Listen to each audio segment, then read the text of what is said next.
Bonsoir à tous et bienvenue dans Auditions publiques tous les lundis soirs sur LCP et Public Sénat. Emmanuel Macron, pas encore candidat, évidemment président, sera à la télévision mercredi soir. Pendant 2 heures, face à des journalistes, annoncera-t-il sa candidature? Est-ce un coup d'accélérateur? Il ne manque plus que lui, de toute façon, sur l'affiche de cette présidentielle, bousculée par la candidate Valérie Pécresse. Comment l'affronter? Quelle sera la martingale de la Macronie face à elle? En posant la question tout à l'heure à Amélie de Montchalin. Bonsoir, Madame la Ministre de la Transformation et de la Fonction publique. Merci beaucoup d'être avec nous pendant 1 heure. Dans une vingtaine de minutes, justement, Yves Tréhard reviendra sur ces questions politiques. Par ailleurs, les syndicats, ça vous concerne évidemment, les syndicats de la fonction publique ont claqué la porte de votre ministère la semaine dernière après l'annonce du gel du point d'indice des fonctionnaires, alors que oui, l'économie française va mieux et que l'inflation se profile. Est-ce une politique juste? Vous n'avez pas fait baisser le nombre de fonctionnaires en 5 ans. Ce sera votre débat avec les parlementaires tout à l'heure. Une question pour commencer. À Marseille, est-ce que Noël se fêtera sous les poubelles? Pourquoi j'en parle? Parce que les poubelles s'amoncellent depuis presque 15 jours. Les syndicats refusent de passer aux 35 heures au 1er janvier. Ils réclament l'abrogation de votre loi ou alors le report de l'application de cette loi. Vous leur dites quoi ce soir? Avant de d'abord répondre sur le fond du sujet, peut-être redire à nos téléspectateurs de quoi on parle et quels sont les enjeux. Perdurait dans notre pays depuis maintenant plus de 20 ans une situation de grande inégalité sur le temps de travail, puisque dans certaines collectivités, les agents publics aujourd'hui travaillent moins de 35 heures. Et donc le passage aux 35 heures, c'est pour qu'on travaille au moins 35 heures. C'est pour moi un enjeu d'égalité, d'équité, d'abord entre les salariés du privé et les agents publics, puisque dans notre pays, le temps de travail pour tous, c'est 35 heures. C'est aussi un enjeu d'équité et d'égalité entre les agents publics eux-mêmes, qui font les mêmes métiers, mais qui, selon la commune où ils travaillent, ont du pouvoir d'achat, ont un temps de travail, ont une organisation du travail différente, ce qui crée, et que avait été vu lors du débat de la loi de 2019, une inégalité que notre gouvernement a pris la responsabilité de vouloir résorber. D'accord, le principe est posé. Qu'est-ce que vous dites ce soir au syndicat? Ensuite, ce que je dis, c'est que ville par ville, là où il y avait un enjeu d'augmentation du temps de travail, des négociations difficiles, et je reconnais qu'elles sont difficiles, ont été menées par beaucoup d'élus courageux, de très bonne volonté, qui ont remis sur la table la question du temps de travail, la question de l'organisation du travail, les enjeux également de salaire qui peuvent aller avec l'augmentation du temps de travail. Parce que moi, je crois au travail qui paye. Je vous donne un exemple à Montpellier. Non, on va parler de Marseille. Qu'est-ce que vous dites ce soir aux syndicats qui refusent d'appliquer la loi au 1er janvier? Juste ça. Et moi, c'est pas avec les syndicats de Marseille que j'ai une négociation. Moi, je suis la ministre. Non, avec la ministre des fonctionnaires. Bien sûr. Voilà. Et je dois assurer le fait qu'il y ait une égalité de traitement entre les agents publics, de petites communes, de plus grandes communes, entre Marseille, Montpellier, Dijon. Et vous leur dites, vous vous mettrez dans l'illégalité, par exemple, si au 1er janvier, vous n'appliquez pas cette loi? Le sujet, c'est l'employeur public qui doit, et ça a été mené avec beaucoup de courage dans beaucoup de communes, où il y avait également des écarts très importants. C'est un dialogue social de proximité. Moi, je crois à ce dialogue social-là de qualité. Et je peux vous témoigner, à Montpellier, par exemple, le maire a à la fois augmenté le temps de travail, augmenté les primes, pris un temps qui était un temps qui fait qu'à la fin, c'est gagnant pour les agents, ils gagnent du pouvoir d'achat, c'est gagnant pour la collectivité parce qu'il y a plus de travail, c'est un service public plus efficace. Vous allez en parler parce qu'avec Brigitte Boucher, que je vous présente, mais que vous connaissez, de l'Assemblée nationale, et Steve Jourdain, on va parler du cas particulier de Paris. Encore une fois, ma dernière question, je vous donne une réponse précise. Les syndicats à Marseille, Force ouvrière, dit on veut rencontrer quelqu'un du gouvernement qui nous méprise sur ce sujet. Vous êtes la ministre des fonctionnaires, répondez-leur, vous leur dites non, vous réglez ça avec votre mairie, c'est une question de collectivité locale, c'est un bras de fer que vous avez avec M. Payan. Vous dites on s'en lave les mains. Non, moi je dis qu'évidemment, je suis attentive à toutes les situations. C'est d'ailleurs pour ça qu'il y a quelques semaines, j'ai lancé une grande consultation ville par ville. Les préfets ont fait un suivi pour savoir où est-ce qu'on était prêt, où est-ce qu'il y avait encore des difficultés pour qu'on puisse aussi donner aux maires des outils pour qu'on puisse faciliter les négociations en regardant bien quels étaient les leviers possibles. Et puis il y a des endroits qui m'inquiètent, notamment la mairie de Paris, on peut peut-être en parler. Mais pour Marseille, ce que j'ai à dire, c'est que la négociation, elle ne se fait pas avec moi. D'accord. La loi, donc vous ne les recevrez pas? Je n'ai reçu les syndicats d'aucune commune. D'accord. Je fais en revanche confiance au dialogue social. On peut évidemment, et les services de la préfecture des Bouches-du-Rhône travaille aussi en partenariat avec les élus pour regarder toute la palette d'options possibles pour que ce soit un progrès. C'est aussi une opportunité de pouvoir, à un moment donné, regarder le temps de travail, les organisations. Brigitte Boucher, c'est pas la négociation, c'est pas avec moi. La loi est posée. Voilà, donc c'est pas vous les recevoir. Mais maintenant, il y a un cas social de particulier proximité. Bonsoir Amélie de Montchalin. Effectivement, c'est le même cas à Paris où les agents de la ville travaillent 32 heures alors que vous souhaitez que tout le monde passe aux 35 heures au 1er janvier 2022. Il y a un appel qui a été rejeté donc, pour Anne Hidalgo aujourd'hui. Est-ce que à la mairie de Paris, on travaillera 35 heures au 1er janvier? La situation à Paris, elle est très différente de celle de Marseille ou d'autres villes où le dialogue social est en cours, mais n'est pas pour l'instant porteur d'un consensus. À la mairie de Paris, il n'y a pas eu, à ce stade, de volonté de l'employeur public, donc de la mairie de Paris elle-même, de la maire de Paris, de vouloir présenter un règlement du temps de travail qui soit conforme à la loi. Ça veut dire qu'aujourd'hui, la mairie de Paris, elle a proposé un règlement de temps de travail que le préfet, le tribunal administratif et maintenant en appel confirme qu'il n'est pas légal. Donc vous ferez appliquer votre loi dès le 1er janvier? Et donc, moi, c'est très simple. La loi doit s'appliquer pour tous les Français. Que l'on soit maire, que l'on soit français dans la rue, que l'on soit entreprise, l'état de droit, c'est le socle de la démocratie, c'est le socle de la République. Que Mme Hidalgo soit candidate à la présidentielle, c'est une chose. Mais qu'elle décide, parce qu'elle serait candidate à la présidentielle, de faire du règlement du temps de travail de la mairie de Paris un outil politique où elle cherche à gagner du temps, à repousser le moment où elle devra s'engager dans le dialogue social, comme dans toutes les autres communes de France. Réfléchissons au fait qu'à Paris travaillent 50 000 agents, c'est-à-dire autant que dans toutes les préfectures et sous-préfectures de France. Moi, je crois au travail qui paye. Donc elle le fait pour des raisons idéologiques, c'est ce que vous dites. Et électoralistes. Mais toute candidate de gauche, qui est Mme Hidalgo, qui a pris récemment, là, il y a quelques semaines, la décision d'augmenter les plus bas salaires, y compris à la mairie de Paris. C'est moi. Mme Hidalgo nous dit... Ces personnes font des métiers difficiles, c'est vrai. Ces personnes doivent être valorisées. Votre loi est une mauvaise loi, Madame Montchalin. Maintenant, je pense qu'une bonne façon de les valoriser, c'est de les payer. Et j'ai dû prendre mes responsabilités de ministre pour m'assurer notamment que les salaires seraient augmentés à la mairie de Paris, où on ne peut pas dire que les efforts, notamment de salaire, étaient au maximum de ce qui pourrait être fait. Et puis surtout derrière, moi je crois profondément au fait que le dialogue social, c'est au cœur d'une démocratie sociale. Alors, on va avancer, Amélie de Montchalin. La question de Brigitte, qu'est-ce qui se passe qu'elle ait une majorité, qu'elle fasse changer la loi. Qu'est-ce qui se passe au 1er janvier? C'est ça la question de Brigitte. Au 1er janvier, toutes les communes, mairie de Paris comprise, qui n'ont pas montré de bonne volonté pour vouloir se mettre en conformité, les préfets, comme c'est toujours la pratique, eh bien... iront porter le cas de chacune des communes devant les tribunaux administratifs. Et ce sont les tribunaux qui décident s'il y a des astreintes, s'il y a un délai qui est donné. C'est les tribunaux qui le règlent. Mais je voudrais surtout dire une chose ce soir très importante. Il y a des litiges dans combien de communes? Aujourd'hui, le seul endroit où, de manière très claire, une mairie n'a montré aucune bonne volonté et a présenté un règlement illégal, c'est Paris. Mais je voudrais dire quelque chose parce qu'il y a une fake news qui circule et que je veux ici démonter. La loi de 2019, elle prévoit évidemment des exceptions sur le temps de travail aux personnes qui font des tâches pénibles, aux personnes qui travaillent la nuit, aux personnes qui travaillent dans les égouts.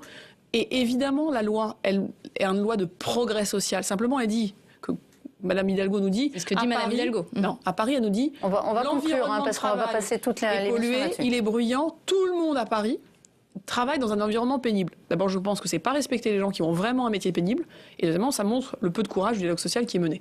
On a compris, Paris, c'est la mairie qui bloque. Vous en faites un cas particulier. Ailleurs, comme à Marseille, ce sont les syndicats. Et vous leur dites, le dialogue social doit primer d'abord et aboutir, évidemment. Steve. Question pouvoir d'achat, Amélie de Montchalin. L'indemnité inflation sera versée à partir d'aujourd'hui. 100 € pour ceux qui gagnent moins de 2 000 € net. Qu'en est-il des fonctionnaires? Quand est-ce qu'ils vont la toucher? Combien de personnes sont concernées? Alors, évidemment, les agents publics sont concernés quand ils ont une rémunération mensuelle inférieure à 2 000 €. Pour les fonctionnaires, il y avait une étape supplémentaire par rapport à ce qui est le cas des étudiants ou bien des salariés, c'est que c'est de l'argent public directement versé à des agents publics, donc il fallait que le Parlement, de manière explicite, approuve cette dépense. C'est maintenant chose faite. Et donc, l'indemnité inflation sera versée en janvier. Fin janvier. En fait, en janvier, exactement, au moment où les gens sont payés. Avec le salaire de janvier. Avec le salaire de janvier pour 2,5 millions d'agents dans notre pays. Sans démarche particulière. Sans démarche particulière, qu'ils soient dans l'État, dans les hôpitaux, dans les collectivités locales. Et donc, toutes ces personnes, comme tous les autres Français, parce qu'on a une situation exceptionnelle, une situation qui est hors du contrôle de notre politique énergétique en l'occurrence, puisque c'est lié, vous savez, au prix de l'énergie en dehors de nos frontières, ce qui d'ailleurs justifie qu'à court terme, on ait cette mesure d'urgence, mais que par ailleurs, on ait un plan très ambitieux, à la fois de conversion des véhicules, avec aujourd'hui des millions de Français qui ont pu être accompagnés pour changer de véhicule, de rénovation énergétique des bâtiments pour moins dépendre du gaz ou du fioul quand on se chauffe, et évidemment d'un plan de sortie de la dépendance aux énergies fossiles. Alors on revient sur cette indemnité inflation qui va tomber donc d'ici fin janvier pour tout le monde. Et puis il y a aussi ce chèque énergie exceptionnel pour 6 millions de Français. Est-ce qu'on peut dire que vous distribuez un peu les cadeaux de Noël, tout cela à quelques mois de la présidentielle? Alors je ne crois pas que ce soit dans cet esprit-là qu'on fasse les choses. C'est un esprit de responsabilité, et d'ailleurs on écoute ce que tous les économistes, tous les experts nous disent qu'il est essentiel de faire si on veut réussir la transition écologique pour ne laisser personne au bord du chemin. Tous les économistes, je pense à Olivier Blanchard... C'est pas l'objet du chèque exceptionnel énergie, c'est parce que les prix flambent. Oui, mais ce que nous disent tous les économistes, c'est la transition écologique va créer un renchérissement de l'énergie fossile. C'est d'ailleurs le but, puisque le but c'est qu'on utilise moins de cette énergie et beaucoup plus du renouvelable. Pour que cette transition soit possible et qu'elle ne débouche pas d'une crise sociale, tous les économistes du monde entier disent qu'il faut accompagner les plus modestes de manière continue. C'est l'enjeu du chèque énergie. Le contraire de la taxe carbone.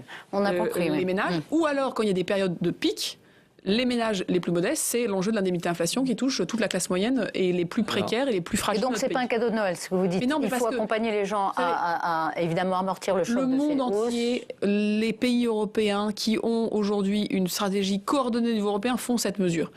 Il aurait été absurde que sous prétexte qu'une élection... Vous faites pas mieux que les autres. Non, mais donc, surtout, finalement, on fait ce qui est utile et efficace. C'est pas parce qu'il y a une élection présidentielle qu'on se dirait on a des bons outils reconnus comme efficaces et nécessaires. Excusez-nous, il y a une élection, on va pas le faire. Ce serait sur absurde. le pouvoir d'achat, au-delà de cette indemnité inflation, vous avez refusé, Madame la Ministre, de remonter le point d'indice qui n'a pas bougé depuis 5 ans. Pourquoi avez-vous refusé de faire remonter ce point d'indice? Parce que depuis 4 ans, avec le président et le Premier ministre, nous avons choisi, sur l'enjeu du pouvoir d'achat des fonctionnaires, un chemin qui est difficile, mais qui est payant. Ce chemin, il tient en 3 priorités. Il tient d'abord à vouloir revaloriser les métiers relégués ou oubliés des derniers quinquennats. Je pense aux soignants, je pense aux jeunes enseignants, aux jeunes chercheurs, des métiers qui avaient été mis de côté et qui avaient beaucoup perdu en attractivité et en pouvoir d'achat. Deuxième priorité que nous avons poursuivie, c'est résorber des inégalités. Vous aviez dans la situation telle que nous l'avons trouvée à notre arrivée, des écarts de centaines d'euros par mois de salaire de gens qui font le même métier mais qui ne sont pas dans le même ministère. Et puis troisièmement, et ça c'est l'enjeu vraiment majeur de notre politique, nous avons mis en 2022 en particulier tous nos moyens sur la revalorisation des bas salaires. Moi j'ai pris le choix, et c'est un choix politique assumé, de non pas augmenter tout le monde du même petit pourcentage, le fameux point d'indice. La dernière fois qu'il a été augmenté, c'était une augmentation de chaque Français agent public 0,6% en 2016 et 0,6% Si j'avais fait ça, les agents publics les moins bien rémunérés, c'est 5 à 6 euros de plus par mois. Oui, mais là, ce n'est pas le choix que j'ai fait. C'est des rattrapages, là. C'est pas des augmentations pour les bas salaires. Non, attendez. En 2022, le 1,2 million d'agents dits de catégorie C, c'est-à-dire les moins bien rémunérés, vont être augmentés de 40 à 100 euros par mois. Ça concerne combien de personnes? Ça concerne 1,2 million d'agents publics qui soient dans les collectivités, dans l'État ou dans les hôpitaux. Le choix politique qu'on a fait, c'est de dire on ne va pas, entre guillemets, augmenter tout le monde d'un tout petit pourcentage qui fera que pour les plus bas salaires, c'est 5 ou 6 euros de plus par mois. On va assumer, c'est vrai que c'est un choix politique fort, que le levier que nous voulons mobiliser, c'est de revaloriser significativement de 40 à 100 euros par mois les plus bas salaires. Mais alors, les fonctionnaires qui ne sont pas concernés et qui voient l'inflation se profiler, comme vous d'ailleurs, ils se disent quoi? On va perdre un pouvoir d'achat l'année prochaine? En fait, il y a beaucoup de fonctionnaires qui sont concernés par les autres mesures que nous avons prises. Les mesures de... On ne peut pas toutes les... Non, mais les mesures. Quand vous augmentez les infirmières, les aides-soignantes de 10 milliards d'euros dans le Ségur de la santé, vous touchez des gens qui ne sont pas forcément les plus bas salaires, mais ils ont été revalorisés. Quand vous revalorisez les jeunes enseignants, ils ne sont pas dans les plus bas salaires, mais ils sont revalorisés. Est-ce que vous dites quand même aujourd'hui, l'année prochaine, il y aura des fonctionnaires qui vont voir leur pouvoir d'achat baisser? Ce que je dis, c'est qu'effectivement, il y a un enjeu qui n'est pas traité aujourd'hui. C'est pourquoi j'ai aussi annoncé jeudi qu'il nous fallait repenser le système de rémunération publique en profondeur et dans sa totalité. C'est que le problème le plus grave, c'est pas celui que vous fixez en particulier, c'est qu'on a beaucoup d'agents publics aujourd'hui qui n'ont plus de perspective réelle d'augmentation, non pas seulement en 2022, mais en 2022, en 2023, en 2024. Donc vous reconnaissez que des fonctionnaires vont perdre du pouvoir d'achat l'année prochaine? Ce que je reconnais, c'est que nous avons aujourd'hui un système qui est à bout de souffle, qui ne permet pas de fidéliser, qui ne donne pas de perspective de salaire à beaucoup d'agents publics, point d'indice ou pas point d'indice, ils sont bloqués. Et donc aujourd'hui, les syndicats... Oui, mais ça fait 4 ans que vous êtes aux responsabilités. Pourquoi rien n'a bougé avant ? Parce qu'on avait des urgences. Les urgences de l'inégalité homme-femme, les urgences des métiers oubliés. On a fait objectivement un vrai investissement dans les salaires des fonctionnaires. On a fait ce qui était urgent, on a résorbé les inégalités. Maintenant, si on est lucide et qu'on regarde le point d'arrivée... On va parler du sanitaire. J'ai demandé à ce qu'on prépare collectivement, avec les employeurs publics, avec les organisations syndicales, une négociation. Mais je tiens à dire quelque chose. Vous n'avez pas résorbé toutes les inégalités. Il y a encore un peu plus de 12% entre les hommes et les femmes, alors que c'était la grande cause du quinquennat, cette égalité homme-femme. Si vous regardez... Pourquoi l'État ne montre pas l'exemple ? C'est un sujet que je prends, je peux vous dire, à bras-le-corps, vraiment, avec le tour. Il y a encore 12% d'écart de salaire. Si vous regardez, à métier égal, l'écart inexpliqué, c'est un peu moins de 4%. C'est beaucoup trop. C'est pour ça que, quand je vous dis qu'on résorbe les inégalités, il y a des choses sur lesquelles il faut qu'on travaille. J'ai d'ailleurs annoncé qu'on allait faire comme l'index Pénicaud dans le privé, un baromètre ministère par ministère très précis pour qu'on identifie où est-ce qu'il y a du rattrapage à faire. C'est un échec du quinquennat quand même, ça ? Non, sur l'égalité à la fois salariale, quand on fait le Ségur de la santé, les professions soignants, c'est la plus grande revalorisation des femmes de notre pays. Parce que c'est 80% de femmes. Les 10 milliards d'euros, quand vous recalculerez le chiffre d'ailleurs des écarts hommes-femmes en globalité, en moyenne, vous verrez que cet écécart, il aurait été fortement réduit par le Ségur. Il reste des inégalités à résorber. Mais moi, le combat que j'ai eu aussi, c'était l'accès des femmes aux postes à responsabilité. 2020 a été la première année de l'histoire de notre République où, avec le président de la République et le Premier ministre, nous avons réussi à nommer plus de 40% de femmes dans les nouvelles personnes qui accédaient aux responsabilités. Et maintenant, mieux, ça avance. C'est une bonne beaucoup de retard. Steve Jourdain. C'était la première fois depuis 2012 et ce qui montre que l'engagement est là. On est en pleine crise sanitaire. Au cours des dernières 24 heures, plus de 40 000 nouveaux cas de Covid ont été enregistrés. Le télétravail est aujourd'hui recommandé dans les entreprises privées. Combien de fonctionnaires sont aujourd'hui concernés par le télétravail ? Et à quel rythme ? D'abord, tous les fonctionnaires, à l'hôpital, quand ils ont des métiers télétravaillables, dans les collectivités et dans l'État, depuis le 13 juillet dernier, sont couverts par un accord unanime, c'est suffisamment rare pour être souligné, unanime, de toutes les organisations syndicales et de tous les employeurs publics, pour qu'ils puissent, sur la base du volontariat, travailler 1, 2 ou 3 jours. Donc, aujourd'hui, ce que nous avons proposé aux différents ministères, c'est que quand les gens ont organisé leur télétravail sur 1 ou 2 jours, ils puissent en faire 3 jours pour participer à l'effort national de moins de circulation, moins de rencontres. Il n'y a pas d'obligation. Hein. Il n'y a pas d'obligation. Il n'y a pas de contrainte. Mais nous, ce qui est intéressant, c'est que, vous voyez, pendant longtemps, on a toujours considéré que la fonction publique était en retard sur les progrès de l'organisation du travail, qu'on était moins équipés, moins préparés. Moi, j'ai voulu replacer la fonction publique en avance. Mais il y en a combien aujourd'hui en télétravail ? Et donc aujourd'hui, je peux vous donner un exemple. Dans le ministère du Budget, dans le ministère parisien, vous avez 75 à 80% des agents qui télétravaillent. 1, 2 ou 3 jours, et maintenant donc 3 jours. Dans les préfectures et sous-préfectures, vous voyez, j'étais à la préfecture d'Île-de-France, on est à peu près à 40%, 50% selon les services, d'agents qui télétravaillent. L'année dernière, au pic, ou même au début du printemps 2021, nous avions 75% des agents des ministères parisiens, nous avions 50% des agents dans les préfectures et sous-préfectures. Vous envisagez de le rendre obligatoire, ce télétravail ? Aujourd'hui, on n'est pas sur l'obligation. On a un accord qui permet de faire donc 3 jours de télétravail dans un cadre de dialogue social, avec un forfait d'ailleurs de 2,5 € par jour, 220 € dans l'année pour prendre en charge les frais qu'engendre le télétravail à domicile, avec justement des sujets sur l'égalité homme-femme. Parce que le but, c'est pas que les femmes soient toutes au télétravail pendant que les hommes soient tous dans les réunions en train de prendre des décisions importantes. On est bien d'accord. Donc tout ça, c'était négocié. Et j'ai vraiment remis, et ça a été vraiment un travail qu'on a pris vraiment en quelques mois, un accord unanime pour repositionner la fonction publique comme, au fond, un moteur du progrès social dans le monde du travail, dans notre pays, et d'ailleurs beaucoup d'entreprises privées qui s'inspirent de notre accord pour l'appliquer dans leur... On poursuit avec le sanitaire et le débat sur la vaccination obligatoire qui a lieu en Europe. En France, elle est obligatoire uniquement pour les soignants. Est-ce qu'il faut penser à l'élargir aux fonctionnaires qui sont en contact avec du public ? Alors, il y a quelques autres professions que les soignants, notamment dans les armées, les gendarmes, les pompiers, qui ont été, effectivement, parce qu'ils sont dans des situations à risque pour eux. Vous savez, il y a le risque de propagation dans la société, mais moi, j'ai aussi une responsabilité de protéger les agents publics d'une maladie grave, qui peut les emmener en soins critiques, qui peut les amener à avoir des séquelles à vie. Et donc ma première responsabilité, c'était déjà de protéger, en tant qu'employeur, les agents qui, par leur métier même, sont plus exposés au virus que d'autres. Et donc quand on accueille du public, on pourrait imaginer de l'élargir aussi ? Aujourd'hui, on a pris une mesure de réciprocité. Dans les lieux où les usagers présentent un pass, les agents doivent être soumis à la même mesure, donc avoir un pass sanitaire valide. Par exemple, dans les musées, quand vous présentez un pass en tant que visiteur, la personne qui vous accueille a elle aussi fait valider son pass sanitaire. Ça, c'est une mesure de réciprocité. Dans des équipements sportifs, ça peut être le cas aussi, dans des bibliothèques. Vous avez un taux de vaccination donc de combien dans ces institutions qui sont soumises à ce régime-là ? En fait, on a très peu de cas. On a eu très peu de cas, c'est des dizaines de cas et qui ont été traités, je crois, avec beaucoup d'humanité et à la fois de la fermeté aussi. Mais on a très peu de cas problématiques où les agents ont dû être remobilisés sur d'autres fonctions ou être repositionnés ou parfois suspendus. Mais c'est des cas très isolés. Marginal. Et ce qui est surtout intéressant, c'est que les agents publics, au moment du début de la campagne de vaccination, et notamment cet été, ont été en fait très exemplaires dans leur volonté de se faire vacciner, tirer un peu le mouvement. Vous savez, avant que le 12 juillet, le président s'exprime, le taux de vaccination des agents publics était supérieur à celui de la population générale. Une question sur les enfants. C'est Jean Castex qui dit que la vaccination des enfants est une nécessité. Alors, s'il y a un accord de la Haute Autorité de Santé, d'ici la fin du mois par exemple, est-ce que vous envisageriez de faire vacciner vos enfants ? Moi, je crois effectivement d'abord à la science. Je crois que la science a fait des progrès incroyables pour nous protéger d'une épidémie extrêmement dangereuse. Et donc, oui, à titre personnel, mais là, je vous parle comme mère de famille de 3 enfants qui ont 8 ans et 10 ans, 2 garçons jumeaux et une fille.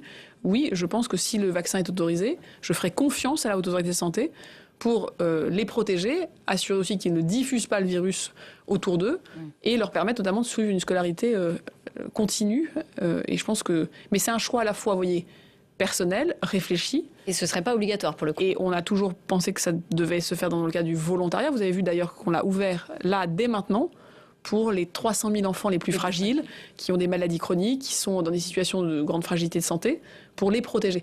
Notre but, c'est pas de lancer un débat sur la vaccination, notre but, c'est de protéger les Français et c'est de pouvoir au maximum conserver une vie éducative, culturelle, sociale, la plus normale possible. Merci beaucoup. Merci. Brigitte Boucher, Steve Jourdain. Dans un instant, Yves Tréhard va nous rejoindre. Et en attendant, je vous présente Vincent Roux du Figaro Live. Bonsoir Vincent, merci de nous avoir rejoints. Vous avez sélectionné une question qui intéresse beaucoup les lecteurs du Figaro et que vous voudriez adresser à Amélie de Montchalin. On vous écoute. Bonsoir Amélie de Montchalin. Alors c'est un sujet un petit peu plus léger encore que les sujets que vous avez abordés, mais c'est un sujet qui est très commenté par les lecteurs du Figaro et également sur les réseaux sociaux en général. C'est la décision de la mairie de Lyon d'avoir banni le foie gras des réceptions officielles. Est-ce que vous, ce seriez une décision que vous prendriez pour les réceptions au ministère ? Alors non. Mais je vais vous dire pourquoi derrière ce sujet, moi je y vois autre chose qu'un sujet de polémique. Vous savez, moi je viens d'une famille d'agriculteurs, des éleveurs. Alors ils ne font pas du foie gras, ils sont plutôt dans le monde de la production laitière. Mais derrière le mot foie gras, il n'y a pas qu'un symbole. Il y a surtout une filière, il y a des hommes et des femmes qui font vivre leur famille, qui ont une tradition, un savoir-faire, qu'ils exportent dans le monde entier. Et donc, moi personnellement, vous voyez, je veux soutenir la production agricole de qualité française. Donc dans mon ministère, on se fournit au maximum en circuit court, on se fournit chez des producteurs. Et moi, je pense que cette souveraineté alimentaire de qualité, c'est à la fois un motif de fierté et de tradition, mais c'est pas folklorique. Et le bien-être animal ? Bon, sur le bien-être animal... C'est ça la question. Mais le bien-être animal, c'est quoi le sujet ? C'est de faire respecter les règles. Mon collègue Julien de Normandie, matin, midi et soir, s'attache à ce que dans les élevages, dans les abattoirs, partout en France, les règles de ce bon traitement des animaux soient pleinement respectées. Et comme je viens d'une famille, je veux vous dire les règles du gavage, on va... Vincent, permettez-moi, les règles du gavage, ça ne vous choque pas, vous ? Non, mais vous pouvez avoir un avis. C'est fait par des personnes qui ont un savoir-faire, une tradition. Vous voyez, moi, je viens d'une famille d'éleveurs. Je peux vous dire qu'un éleveur, la chose qui lui fait réveiller la nuit, qui lui fait avoir des soucis, c'est la santé des animaux dont il s'occupe. Et donc, tout ce débat prend parfois des allures de polémique et qui, à mon avis, ne sont pas à l'honneur des femmes et des hommes qui font vivre nos territoires, notre savoir-faire, et qui le font, pensez en Alsace, depuis des siècles. Vincent, vous voulez juste une relance aussi très vite. pour ce qu'elles ont aussi de filière économique. Rapidement. Ces hommes et ces femmes qui lancent des polémiques, vous voulez parler des écologistes et en particulier du maire de Lyon. Je parle de ceux, mais qui, sur plein d'autres sujets, sont dans la caricature de ce que sont les pratiques agricoles aujourd'hui et qui, parce que parfois il y a des abus que nous sanctionnons très fortement, embarquent toute une profession qui, elle, a à cœur de faire un métier en respectant les animaux, en respectant les traditions, le savoir-faire et l'excellence. Merci Vincent. On se retrouve tout à l'heure pour une autre question du Figaro Live. Yves Tréhard, éditorialiste et directeur adjoint du Figaro. Vous nous avez rejoint. Yves, c'est à vous. Bonsoir Elisabeth, bonsoir Amélie de Montchalin. Bonsoir. Alors Valérie Pécresse, candidate à l'élection présidentielle pour le parti Les Républicains, eh bien, est pas contente parce que mercredi soir, elle devait faire une émission de télévision dans le cadre de la pré-campagne électorale et le président de la République, d'un claquement de doigts, convoque 2 journalistes d'une chaîne concurrente pour faire une grande émission qui va durer quelques 2 heures. Et donc, Madame Pécresse a décidé de saisir le Conseil supérieur de l'audiovisuel en disant « Mais attendez, c'est tout à fait anormal que le président de la République se comporte comme ça, alors qu'il n'est même pas encore officiellement candidat. » Qu'est-ce que vous avez à dire à Madame Pécresse? J'ai plein de choses à dire. Ça heurte beaucoup de Français. Hein. Mais elle réclame surtout le décompte. Et elle réclame des comptes. Plusieurs choses. D'abord, il paraît que Mme Pécresse dit que le président Macron serait obsédé par elle-même. Moi, je pense que c'est plutôt l'inverse. Je pense que Mme Pécresse et ses équipes sont obsédées par le président de la République et en viennent à avoir objectivement un comportement qui donnerait l'impression qu'il faudrait que Mme Pécresse autorise le président à s'exprimer devant les Français. Non. Je pense que écoutez les journalistes aussi, les observateurs qui vous diront que c'est le fait du prince, quoi. Mais attendez, le président, d'ailleurs depuis le début de la Ve République, a toujours eu, je pense que c'est l'honneur derrière la politique, un échange direct avec les Français. Et je ne pense pas qu'il demande l'autorisation à quiconque de pouvoir, à tel ou tel moment, s'exprimer. Ensuite, moi, je pense que la politique, la politique, c'est de convaincre par ses idées. Et je ne crois pas que Mme Pécresse ait été privée de temps de parole, ni de temps de présence médiatique, ni d'exposition médiatique depuis des semaines. Le sujet, c'est pas Mme Pécresse, c'est Monsieur le Président de la République. Est-ce qu'il faut instituer des règles qui fassent que, eh bien, ces polémiques qui sont, je vous l'accorde, récurrentes à chaque campagne électorale, cessent? Moi, je pense qu'il faudrait que, d'abord, les oppositions soient un peu moins pressées de rentrer dans un match où, au fond, c'est l'esprit de revanche, et là, on voit bien... Vous dites ça parce que vous êtes dans la majorité. Mais parce que on voit bien qu'en plus, en l'occurrence, la droite passe son temps à nous dire que nous, tout est légitime, que nous étions depuis 5 ans, il n'y a qu'une envie, c'est de refermer la parenthèse de ce qui a été ce quinquennat. Par ailleurs, le président de la République, il a mené une action depuis 4 ans. Oui. Je pense que c'est tout à son honneur de rendre compte aux Français, de dire où on va. Il l'a fait la semaine dernière, il parle sans arrêt. Mais je pense qu'aucune personne de l'opposition, aucun candidat à la présidentielle n'est muselé dans notre pays. Est-ce qu'on doit... Donc que le président s'exprime, ça me paraît Est-ce qu'on doit décompter ce temps de parole qu'il va prendre sur potentiellement ce qui pourrait être son temps de parole alors qu'il va rentrer en campagne prochainement? Vous savez, on a une autorité indépendante qui est chargée... Peut-être qu'il va décider. Non mais attendez, on a, dans notre pays, il faut arrêter de faire des fausses polémiques. On a une autorité indépendante qui est chargée de s'assurer de la bonne organisation du débat. Donc, quand le président de la République... Si cette autorité dit, dans quelques jours, le temps pris par M.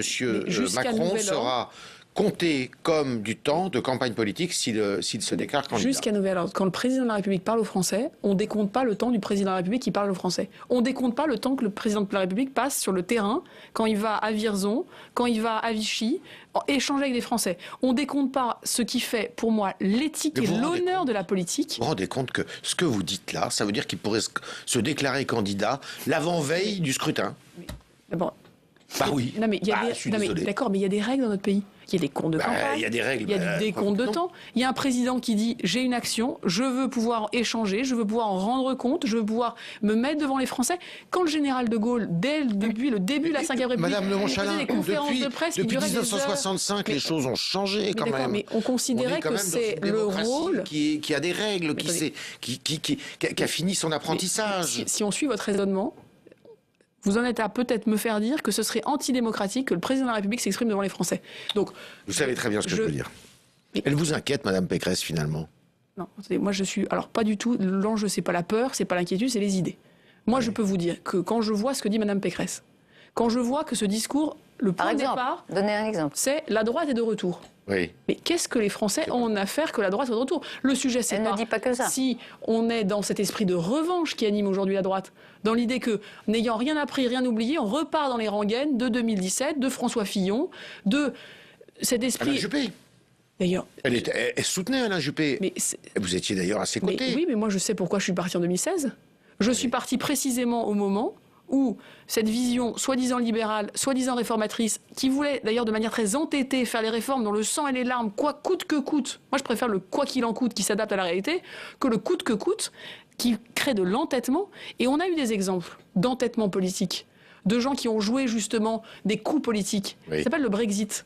Oui. C'est des conservateurs qui se sont pris au jeu de montrer les muscles et qui ont emmené le pays. Restons en France. Oui, mais en France. Regardez Monsieur Raffarin, qui est plutôt qui regarde avec beaucoup d'intérêt Monsieur Macron, qui le dorlote même dans son, on va dire, dans son commentaire. Ben là, il se pose les questions. Il se dit, tiens, Valérie Pécresse, finalement, pourquoi pas? Mais si Mme Pécresse a des Vous comprenez idées, que ça peut déstabiliser pas mal de Français qui se disent, moi, tiens, entre les deux, lequel je vais choisir? Le débat d'idées, il est légitime en démocratie. Mais vous voyez, dans la fausse polémique, essaye d'être là, mis sur la table ce soir, du temps de parole. Ça, on a l'impression. Je vous promets que c'est pas une fausse polémique. Et vous allez voir que ça va pas être une fausse polémique. Mais on a l'impression qu'on en revient, vous savez, à la campagne de Affûtez vos arguments, ça va pas être une fausse polémique. Eh ben, on en revient à la campagne de François Fillon, où tout ce qui se passait était machination et grand complot. Oui. Il n'y a pas de complot. On ne parle pas de complot, de machination. Il n'y a pas de machination, il n'y a pas de complot. On parle de feu du prince. Il y a un débat d'idées. Moi, je peux vous dire qu'il y a des idées de Mme Pécresse que je combats.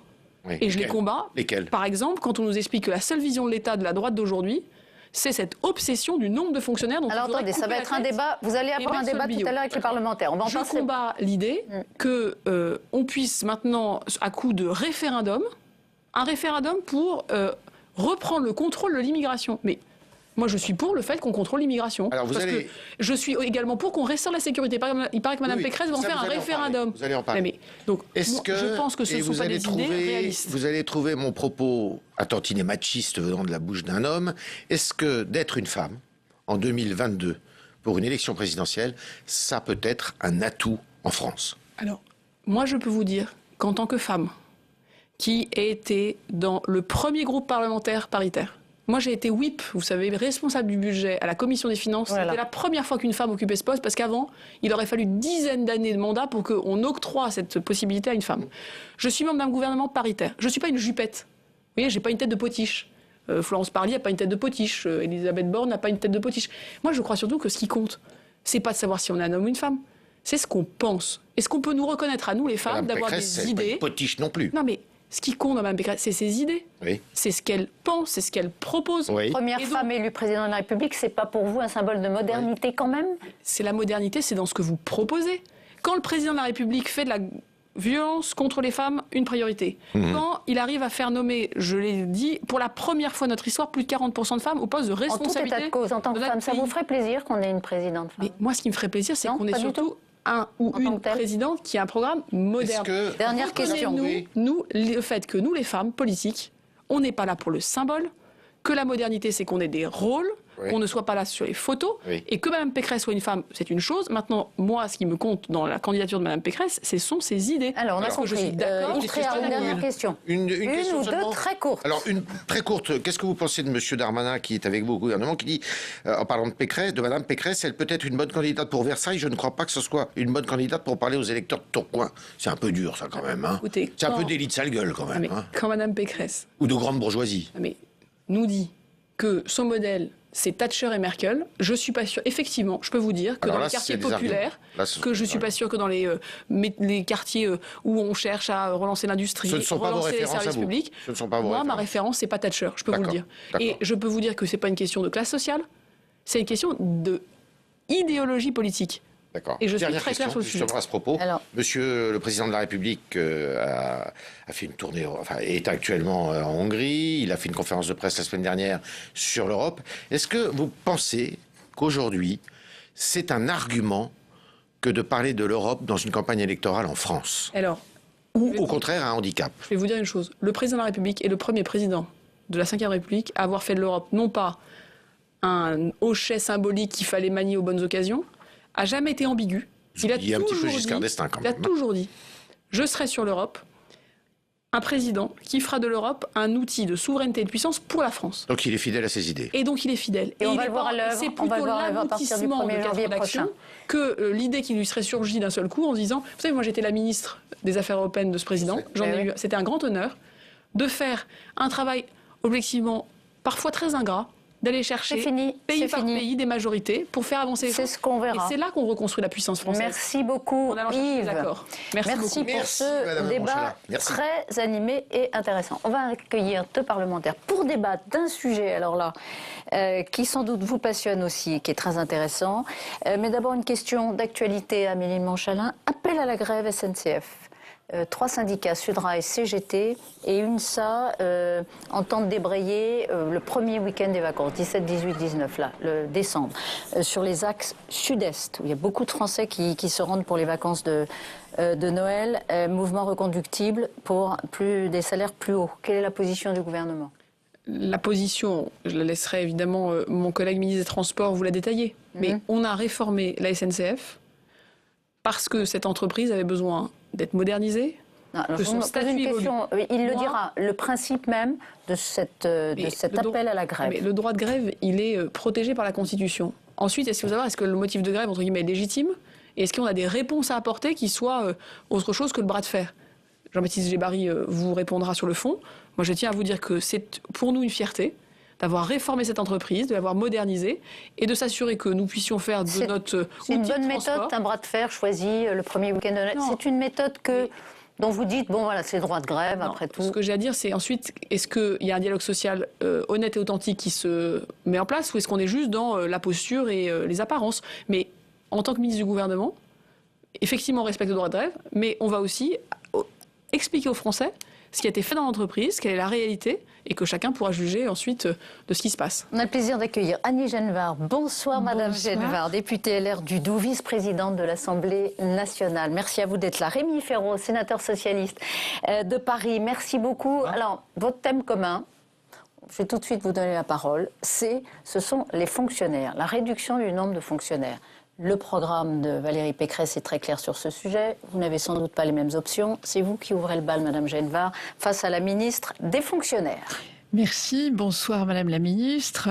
Alors oui, effectivement, nous pensons qu'il est indispensable de mieux gérer les ressources de l'État, les ressources humaines dans la fonction publique, notamment dans les 3 domaines qui sont importants, qui sont celui de la protection, de l'éducation et du soin.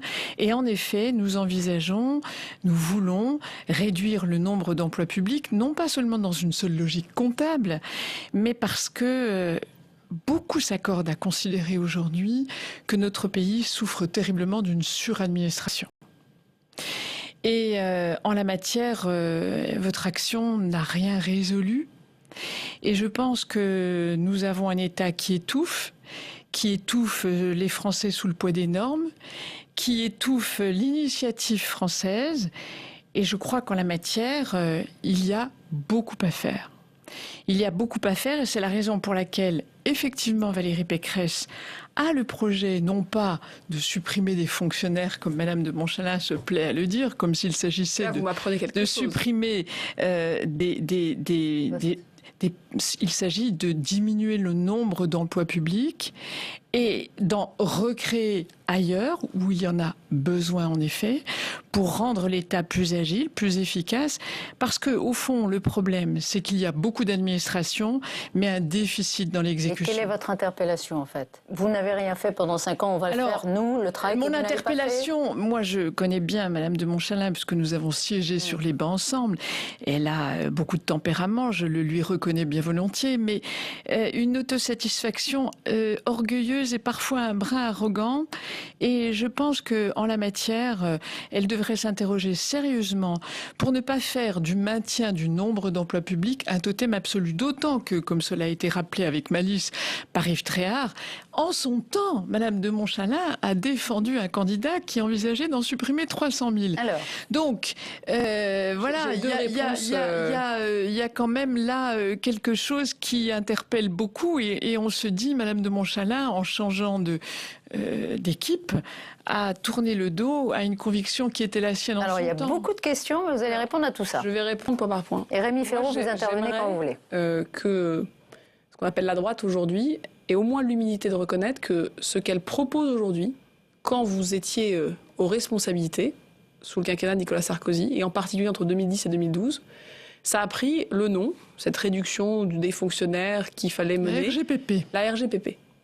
Je pense que les Français doivent savoir que ça a été un échec cuisant. Ça a affaibli l'État régalien. Pour une famille politique qui se dit très attachée aux enjeux de sécurité, réduire de 12 000 le nombre de gendarmes et de policiers dans notre pays, c'était un échec. Ça a affaibli ce qu'aujourd'hui vous clamez comme étant une priorité absolue, c'est l'État de proximité. Ça a vidé les préfectures et sous-préfectures. Ça a donné moins d'interlocuteurs aux élus locaux avec qui on a à travailler. Et ça a donné beaucoup moins d'interlocuteurs aux Français là où ils vivent, pour que les décisions soient prises proches et soient prises de manière efficace. Et donc moi, je suis, avec beaucoup d'honnêteté, tout à fait lucide sur une chose, c'est que cette RGPP, en 2010-2012, a créé un immense échec.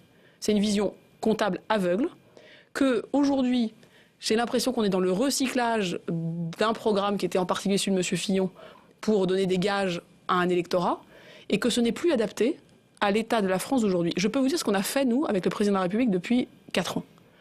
On a acté que, parce que nous cherchions de l'efficacité, de la plus grande simplicité, de la plus grande proximité, nous avons redéployé massivement des personnes qui étaient dans les ministères à Paris.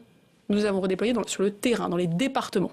Redéployé dans les écoles, par le développement de classe, redéployé dans les commissariats, redéployé dans les tribunaux, redéployé dans les hôpitaux, redéployé dans France Service pour que des hommes et des femmes puissent être accueillis pour faire leur démarche du quotidien. Qu'est-ce que vous dites sur le programme de Valérie Pécresse? Et donc moi, ce que je dis, c'est que cette vision qui cherche à donner des gages à un électorat en répétant la même chose qu'en 2007, en répétant la même chose qu'en 2012, en répétant la même chose qu'en 2017, ne répond pas à ce qui est pour moi l'objectif. Comment on a des services publics efficaces, proches des Français. Annie Genevard vous répond et ensuite un élément peut-être exemple. Non mais juste un élément plus. Nous sommes le gouvernement, grâce au courage du président de la République, qui a fait la réforme de la haute fonction publique, qui a comme première priorité de sortir d'une culture administrative de la norme et de passer d'une culture administrative de la mise en œuvre. Tous les hauts fonctionnaires de notre pays... Amélie Monchalin, on s'arrête là parce qu'on ne va pas faire le catalogue de toutes les réformes. C'est un débat. Non, mais vous écoutez un exemple qui contredit le propos de Madame de Monchalin. C'est très intéressant. Elle parle du nombre de policiers qui auraient diminué sous Nicolas Sarkozy. Je pense que Madame de Monchalin a lu le rapport de la Cour des comptes de novembre 2021, donc il a 1 mois, et qui atteste qu'en 10 ans, la masse salariale des policiers, des forces de sécurité a augmenté de 21%, mais que la présence sur le terrain a baissé de 37%. C'est exactement la situation à laquelle Valérie Pécresse veut remédier, non pas pour enlever de la qualité de service public, mais pour un redéploiement absolument efficace. Ce dont elle a montré, ce dont elle a fait la démonstration à la tête de sa région, comme Laurent Wauquiez d'ailleurs. Alors, Rémi Féraud, je voudrais vous intervenir à ce stade. Non, Amélie, non. Une minute. Non, mais vous la tiendrez pas. 1 minute, promis. On va voir, je regarde. Nous avons, parce que nous avons exactement ce sujet de la présence des policiers sur le terrain, fait une priorité sur le site du gouvernement. La preuve, sur le site des comptes de novembre 2021. Sur le site du gouvernement, gouvernement.fr, tous les Français peuvent voir dans leur département le nombre d'heures de patrouille des forces de l'ordre dans leur département. Plaidoyer pro domo, là c'est la Cour des comptes. En toute transparence, vous pouvez dans le Doubs, vous pouvez à Paris, vous pouvez dans l'Essonne, voir quel est le nombre d'heures. Les Français jugeront en faisant cette démarche s'ils le souhaitent. Et ça permet de voir qu'effectivement, c'était très bas. Et depuis 2 ans et demi, ça remonte très fortement parce que nous avons bien pris le point en considération, que le but, c'est pas d'avoir des policiers dans les commissariats, c'est d'avoir des policiers sur le terrain. La situation est celle qu'on connaît aujourd'hui. Je ne vais pas perturber un débat interne à la droite, mais finalement, aujourd'hui, on a le programme de Valérie Pécresse, en termes de baisse du nombre de fonctionnaires, qui est à peu près celui en nombre d'Emmanuel Macron, qu'il n'a pas mis en œuvre. Puisque vous n'avez... pas tout à fait les mêmes nombres, mais en tout cas, c'était entre 100 et 200. De grandeur, voilà. avec un nombre... 000. Moi, j'invite à se méfier des promesses préélectorales. Et puis ensuite, on se justifie... oui, en effet.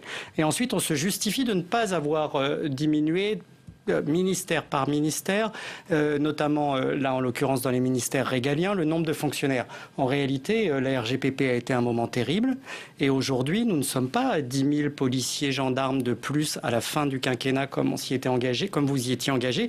C'est d'ailleurs sous le quinquennat de François Hollande que le nombre de policiers et de gendarmes a le plus augmenté. Moi, je dis attention aux promesses démagogiques d'avant-campagne sur le nombre de fonctionnaires qu'il faudrait retirer pour ensuite se justifier de ne pas avoir sacrifié tel ou tel ministère.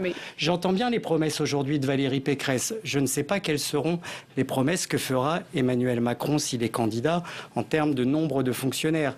Mais comme vous n'avez pas appliqué, vous n'avez pas appliqué le programme sur lequel Emmanuel Macron s'était engagé. Parce qu'on a pris nos responsabilités sans se renier. Je crois qu'il n'était pas adapté, tout simplement. Et aujourd'hui, je ne sais pas où va le gouvernement en termes de fonction publique. Et on a vu comment vous traitez durement les fonctionnaires. Vous en parliez au début de l'émission sur la fonction publique. Vous répondez à Rémi Féraud et ensuite Annie Genevard. Tout l'objectif depuis 2017, c'était un État plus efficace. Et on n'a jamais fait du nombre de fonctionnaires une fin en soi.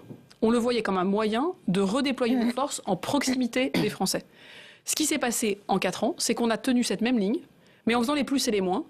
Vu les enjeux, les besoins en proximité du fait de la crise sanitaire, des enjeux régaliens, des enjeux du ministère de la Justice, du dédoublement des classes et de beaucoup d'autres politiques que nous avons menées, quand nous faisons le bilan, nous assumons que le nombre de fonctionnaires de l'État n'a pas bougé entre 2007 et 2022. Parce qu'une grande différence avec l'approche de la droite, c'est que sans nous renier sur les objectifs réels que nous poursuivons, nous avons accepté d'en faire évoluer les moyens. Parce que à chaque fois, et c'est ça que je disais tout à l'heure, quand vous présentez un programme et que vous entêtez, que le monde change ou qu'il ne change pas, que vous ne preniez pas en compte les événements sociaux, sanitaires, économiques de notre pays. Aujourd'hui, on doit réussir la relance. Alors, quelle est la leçon? Puisque Rémi Féraud vous parle du programme et des promesses. Oui. Dans le programme électoral d'Emmanuel Macron de 22 à 2027, qu'est-ce que vous lui suggérez de proposer en termes d'effectifs des fonctionnaires? L'approche qui était la nôtre, maintenant de manière continue, parce qu'on s'est aussi adapté à la réalité, c'est précisément ça. C'est de considérer que ce qui compte, c'est la qualité des services publics. C'est ce que les Français voient. Si, c'est un objectif. Quand on vous dit, quand Madame je veux moderniser pour réduire le nombre de fonctionnaires, je veux donner des nouveaux outils de travail, je veux redéployer des Français sur le terrain, mais je pense qu'entrer sur la fonction publique par le seul prisme du nombre, c'est une approche technocratique, tableau Excel, qui déshumanise et les agents et les Français qui sont des usagers quotidiens du service public. Et donc, moi, ma vision, c'est comment on est vraiment plus efficace, comment on est vraiment plus simple, comment on est vraiment plus proche, et ensuite que le nombre de fonctionnaires soit une conséquence, mais pas un point d'entrée idéologique, parce qu'on veut donner des gages à un électorat, et qu'en l'occurrence, il faut... Encore quelques instants avant de lancer je vous invite quand même à relire le programme d'Emmanuel Macron, parce que le fait que vous ne l'avez pas appliqué sur la diminution du nombre de fonctionnaires. Mais on a été dans la même logique que ce qu'on voulait faire. Appliquer son programme ne fait pas en soi une politique. Alors, c'est la responsabilité politique je pense qu'il y a dans cette majorité un double échec. D'abord, Madame de Montchalin parle beaucoup de la présence sur les territoires. Ça fait trop longtemps que vous n'avez pas été en contact avec des maires, Madame de Montchalin, parce que dans ma ruralité, je peux vous dire que les maires se désespèrent parce que tout est parti. Ils ont perdu absolument toute forme de savoir. Et pourquoi? Parce que la RGPP 2010, c'est 35%. Mais que n'y avez-vous remédié? Mais justement, 5000 personnes qui arrivent dans les préfectures en 2022. Je dis double échec 4000 parce personnes qui accueillent les Français pour Madame faire de des services Montchalin, vous avez une curieuse conception du débat parce que vous ne laissez pas terminer vos interlocuteurs. Deuxième échec, et celui-là, je pense qu'un jour, il faudra quand même empoigner le problème vraiment courageusement. Moi, je pense que le système, au fond, qui est très socialiste, pardonnez-moi, chers collègues, qui considère que le volume, le nombre est là pour résoudre les problèmes. Résultat des courses, on a un système très maltraitant. On ne paye pas assez nos fonctionnaires. Ils sont notoirement moins bien payés que dans les autres pays européens. Et la fonction publique n'attire plus. Regardez ce qui se passe dans l'éducation nationale. Il faut qu'on avance. Il n'y a plus de candidats pour être professeur.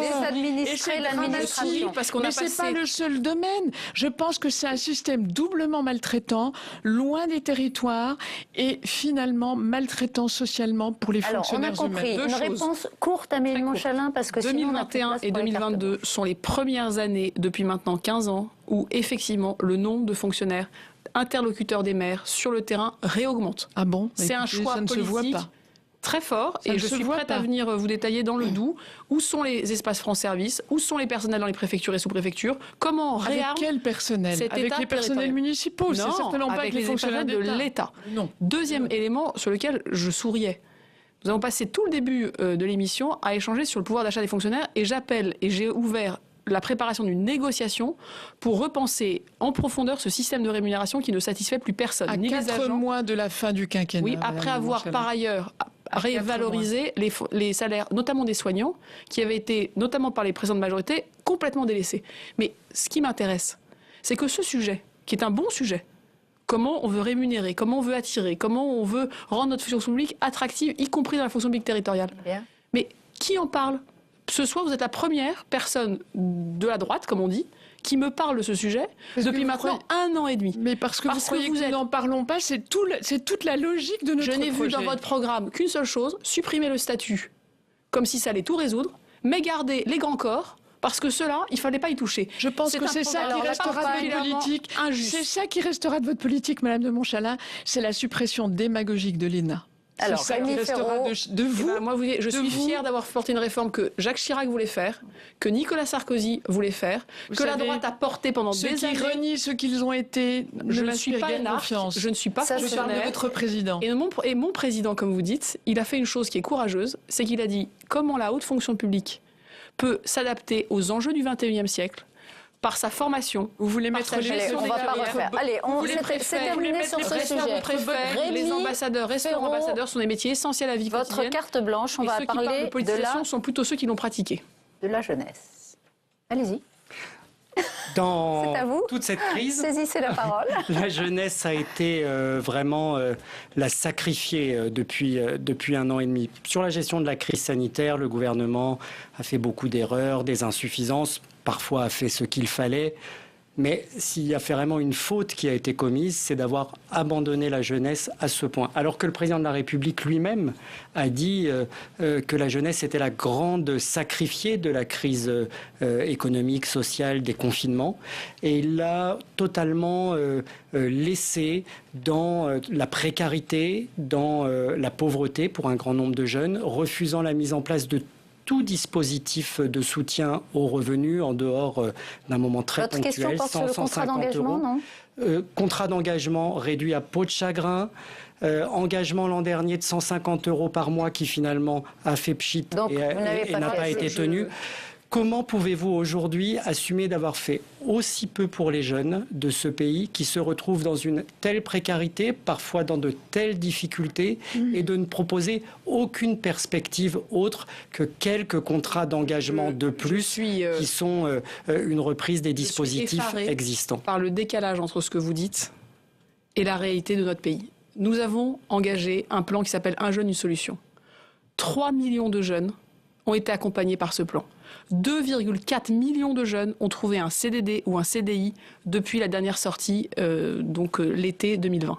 Nous avons aujourd'hui 600 000 jeunes en apprentissage dans notre pays. Quand nous sommes arrivés aux affaires, nous étions à 280 000 et on nous avait dit si vous arrivez à 300 000, ce sera un succès. Je ne peux pas vous laisser dire que ce gouvernement n'aurait pas réussi à faire ce qu'aucun gouvernement précédent n'a réussi à faire baisser structurellement le chômage des jeunes de 4 à 5 points. Et dans certains départements, nous sommes enfin revenus sous les 12%, 10%. Mais vous n'avez pas l'impression d'être vous en dehors de la réalité en disant cela. Je suis toutes les semaines, sur le terrain avec les élus, avec les associations. Quand nous lançons le contrat engagement jeune, nous prenons par les cornes un problème qui est là devant nos yeux tous depuis des années qui s'appelle les jeunes qui sont sans emploi, sans formation, sans stage. En anglais, on l'appelle les NEETs. Ils sont 400 000 dans notre pays. C'est quoi la solution? C'est leur donner une allocation à vie ou c'est leur donner les clés de leur autonomie, de leur formation? Ce contrat engagement jeune, c'est des droits et des devoirs. C'est 500 € par mois pour que ces jeunes qui sont laissés à eux-mêmes, qui n'ont pas trouvé la voie pour s'engager dans une filière qui professionnalise ou qui emmène vers un emploi, puissent être accompagnés 15 à 20 heures par semaine, soit pour se former, soit pour se soigner, parce qu'il y a aussi un enjeu d'addiction qu'il faut traiter, et que nous les remettions dans les chemins d'une autonomie d'un adulte qui trouve sa voie. Allez, on conclut parce que je voudrais qu'on entende. C'est terminé, c'est alors très que court. nous avons lancé les restos U à 1 € pour la et vous les avez abandonnés pour les non-boursiers. Votre carte blanche, ma carte c'est la loi. Ma carte blanche, bien c'est l'autre terme de la vie. Ce ne sont pas les jeunes dont le sujet est éminemment intéressant, c'est au contraire les seniors, les personnes âgées. Vous avez annoncé triomphalement il y a quelques mois, je m'en rappelle très bien, à l'Assemblée nationale, nous créons la 5e branche de la sécurité sociale qui sera dédiée à la dépendance.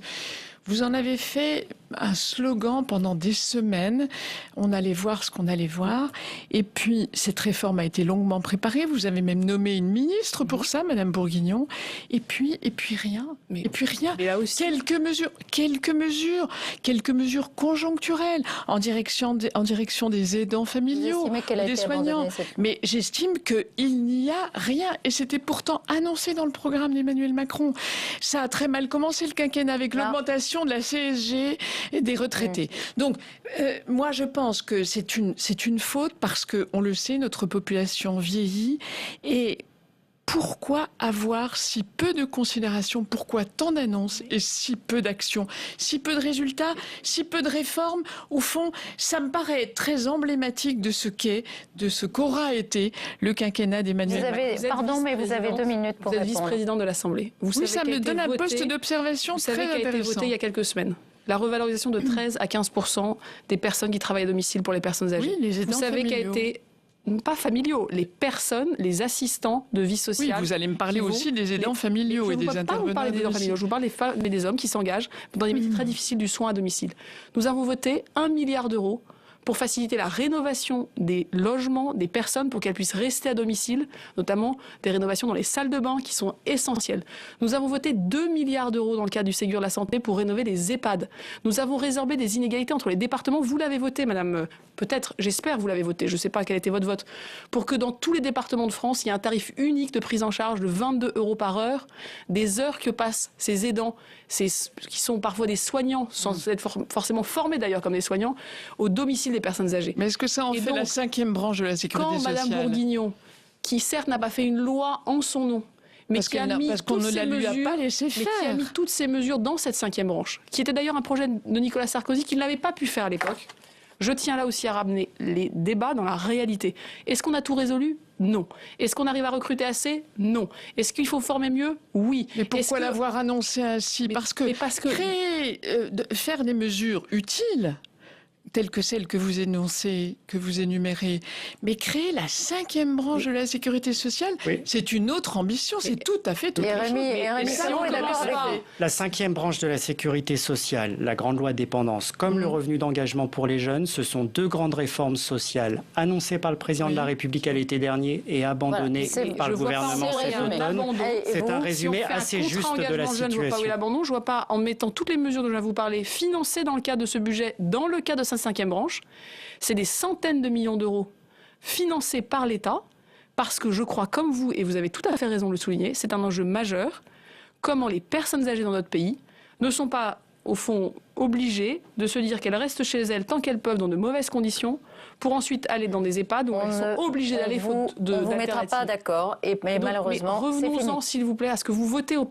Alors, je ne sais pas si vous le votez. Je ne sais pas si vous avez voté ces mesures, Madame la Vice-présidente. C'est fini, Émile. De revalorisation des salaires, de soutien à une profession, de soutien à la formation. C'est plutôt ça la question, en fait, que j'avais à vous poser. Non, Madame de Montchalin, vous savez très bien, parce que vous êtes une politique, le budget, on est dans l'opposition, on ne vote pas le budget. Eh ben c'est bien dommage. On ne vote pas le budget. Dans leur intérêt, le budget, c'est un projet global, et vous le savez bien. Ne feignez pas d'ignorer les règles de base. Il peut y avoir telle ou telle mesure favorable, mais quand on vote le budget, c'est qu'on approuve globalement la position, la politique du gouvernement et qu'on appartient à la majorité. Allez, un détour par le Figaro là. Si vous ne les votez pas, qu'on puisse en parler comme de réalités qui vont se mettre en œuvre. Alors très vite, Vincent. Alors vous avez 15 secondes pour poser la question des lecteurs du Figaro que vous avez relevé ce soir.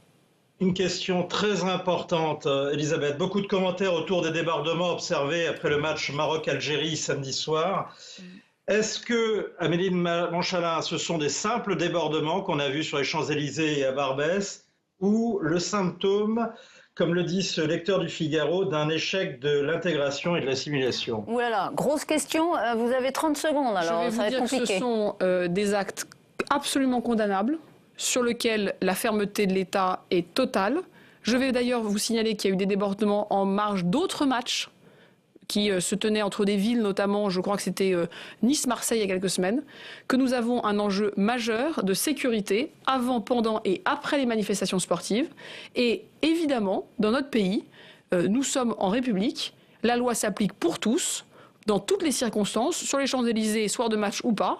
Et je tiens d'ailleurs ici vraiment à remercier les forces de l'ordre qui, dans un contexte objectivement assez compliqué, ont rétabli le calme, ont interpellé et ont donné de leur personne pour que la sécurité, à nouveau, soit assurée sur l'avenue des Champs-Élysées à Paris. Merci Vincent.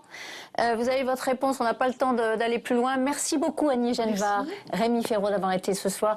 Merci Amélie de Montchalin. Et on se retrouve le 3 janvier maintenant. Bonne fête à tous. C'était Audition publique sur LCP, Public Sénat. Restez bien sûr sur la chaîne parlementaire. Bonne soirée.